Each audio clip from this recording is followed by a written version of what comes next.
The perfume bottles are one of the more interesting weapon categories to come out of the DLC, as this weapon type actually does fire out a bunch of these range-based AoE attacks that don't consume any types of FP. And honestly, these are actually somewhat underrated, and it's to the point that if these things could work with the multi-hit talismans, these would easily be an S tier weapon type in this game. But to start off with the downsides, they do tend to get some pretty poor DPS, as the damage of these things only are a bit higher than stuff like curved swords and straight swords, but the speeds of the movesets are just as slow as things like a Great Hammer. And for these slow movesets, they don't really get good stance damage either, which is very comparable to things like the whips. And just like the whips, they also just get no critical attack options, so even if you do manage to get a stance break, you're not going to benefit as much. They also do get like the least amount of Asher War options available to them compared to every other different type of weapon category. Now they do have their own couple of unique Ashes that you can put onto these, but overall they don't really have much. And also, as I did mention, they don't work with the multi-hit talismans, which is a shame because this weapon type can actually have the potential to hit so many times in quick succession. But thankfully, at the very least, it can work with the Perfumer's Talisman, which is a nice alternative anyway, as just equipping this talisman is just 20% more damage with basically every single attack. And as for some more positives, it is extremely light, only 1 unit for basically every single perfume bottle. It is a paired weapon as well, so two-handing it does net you the power sensing combo, and the power sensing combo isn't actually terrible at all, as the movesets do hit simultaneously, which is much better compared to some of the other weapon categories that actually like swing one at a time and have these really sluggish movesets. Also, every single one of the projectiles do have this lingering effect. When you shoot out the perfumes, the hitboxes stay around like 3 times as long compared to any other different type of weapon in the game, and it's to the point that you can just shoot it out and just have enemies walk in towards it.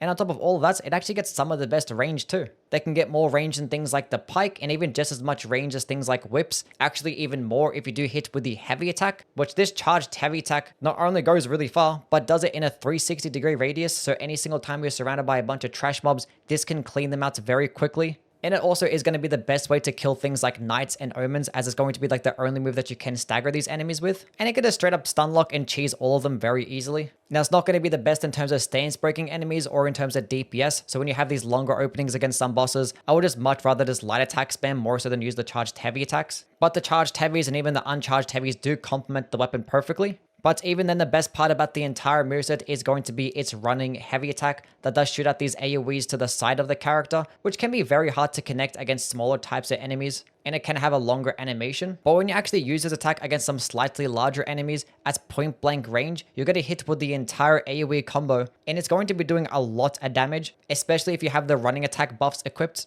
The Letter's Armor and the Lacerating Cross Tree, both of these things stack and has helped boost the damage of the running attack by an additional 25%. It's going to be easy to use, it's going to be doing amazing damage, some respectable stance damage, and this is going to be a way to just melt all these different types of larger bosses. Being that most of these are just pure elemental damage, one, it means that you don't have to go through multiple different defenses, and when you're using buffs like the Scorpion Charms or the Elemental Tiers, you're going to gain the maximum potential out of these because you're not getting any split physical damage. So I think these are a very solid primary option and a very good like secondary option for dexterity builds, being that all of these scale best off dexterity. It just gives you access to all these damage types while only just having to spec into this one stat. Now, the perfume bottles do have 2 separate unique Ashes of War that you can equip with them, one in Wall of Sparks and the other one being Rolling Sparks. And I do think that Rolling Sparks is still the better option. Yes, even after the nerf, I still consider it to be somewhat viable. But in my opinion, both of these things are actually outclassed by the moveset itself of the perfume bottles. So honestly, it might be to the point that things like Quickstep or even Bloodhound Step might be the best option for these. As for Wall of Sparks, I just think this one is just directly outclassed by the heavy attack, as both of these do serve as this wide AoE that can like stagger enemies pretty well and do an okay amount of damage. Now the thing is, the heavy attack does basically just as much damage in a faster animation, do more stance damage without having to consume any FP. Wall of Sparks does still go a little bit further and do like a little bit more damage, especially with the Shard of Alexander equipped, but it's not that much more, and it's still like a bit too risky for me to want to use it over the heavy attack. And in terms of Rolling Sparks, it can actually be served as a really nice range projectile. Like this thing can go really far distances. Now the problem being is that the damage is not going to be good unless you hit with like a lot of the different explosions, which typically is only going to be a thing against larger types of bosses. And if you're fighting larger bosses, as I mentioned, the running heavy attack is just going to be better. It's going to be faster, more consistent, more stance damage, do it in a faster animation, and does not consume any FP. But the skill does go really far, so using it against larger bosses at these further distances could be pretty good, but against smaller single targets, it's just not worth it, as the skill just does not get any tracking, have like a longer animation, and the damage isn't really quite there. And it's at the point that you could just use Beast Roar instead, which you can also infuse onto the perfume bottles, and that skill is just going to do more damage against these smaller enemies and just go further. But if you wanted to use Beast Roar, you're probably just better off just equipping that onto a dagger with a dexterity build, because with perfume bottles, you can only have them standard infused. So having a keen infused weapon is just going to result in higher damage. So yes, unfortunately, the Asher War options that the perfume bottles have are kind of mid.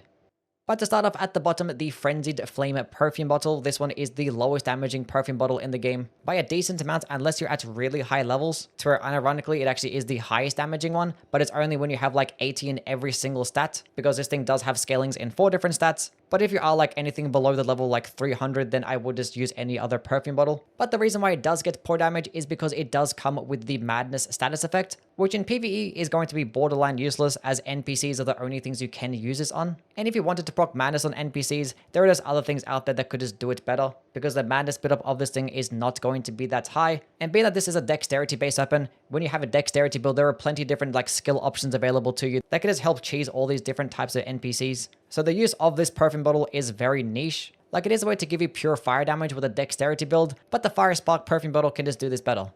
Number 4, the Chilling Perfume Bottle, which this is not a bad weapon by any means. And if you actually did want to go with like a primary perfume bottle build, this one might be the option for you. But as I mentioned, perfume bottles are probably best as secondary options, and this one is practically useless as a secondary option, as this weapon actually does get you some pure magic damage and a split intelligence scaling. And if you are going to go with an intelligence build, you already have access to magic damage with all these different types of spells that you can use that are also just really cheap and really quick, and you have other spells that can help you proc frost as well, and even faster than what this weapon can actually do for you. Now this weapon actually does scale a bit of dexterity, so going into a pure dexterity build actually will give you access to pure magic damage, which typically you don't have access to when you're going pure dexterity.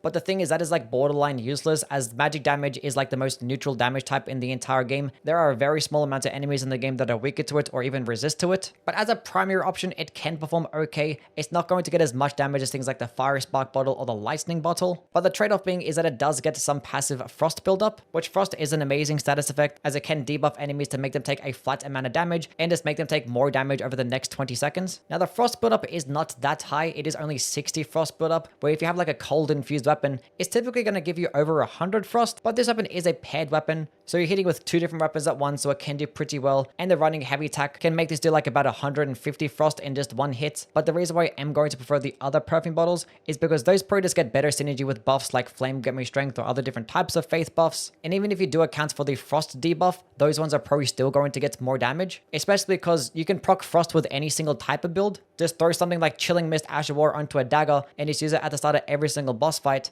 and it's going to proc frost instantly. But being able to do that with your primary weapon option without having to consume any FP does make it very convenient. Also, there's probably one person out there that's going to mention this, but this is not good for a Frost Fire build at all. Frost Fire builds are basically useless and just terrible in almost every single instance, and the perfume bottles probably make for one of the worst Frost Fire builds as well.